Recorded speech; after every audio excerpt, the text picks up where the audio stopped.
సహోదరి సహోదరులారా, మీకు శుభవార్త. 2025 సంవత్సరంలో మొత్తం 365 అంశాలను మీతో పంచుకోబోతున్నాము.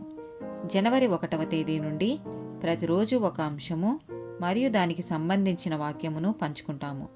దయచేసి ఆ వాక్యములను వినండి, ధ్యానించండి మరియు ఆశీర్వదించబడండి.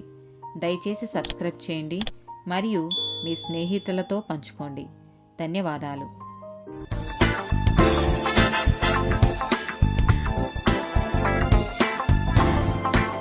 218th day topic హస్తప్రయోగం.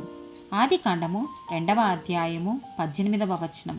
మరియు దేవుడైన యెహోవా, నరుడు ఒంటరిగా నుండుట మంచిది కాదు, వానికి సాటి అయిన సహాయమును వాని కొరకు చేయుదుననుకొనెను. మత్తయి సువార్త 5వ అధ్యాయము 27-28 వచనాలు. వ్యభిచారము చెయ్యవద్దని చెప్పబడిన మాట మీరు విన్నారు కదా. నేను మీతో చెప్పునదేమనగా, ఒక స్త్రీని మోహపు చూపుతో చూచు ప్రతివాడు అప్పుడే తన హృదయమందు ఆమెతో వ్యభిచారము చేసిన వాడగును. యోబు గ్రంథము 31వ అధ్యాయము 1వ వచనం. నేను నా కన్నులతో నిబంధన చేసుకుంటుని, కన్యకను నేనెలాగు చూచుదును.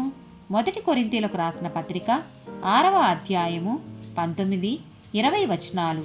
మీ దేహము దేవుని వలన మీకు అనుగ్రహింపబడి మీలోనున్న పరిశుద్ధాత్మకు ఆలయమై ఉన్నదని మీరెరుగరా.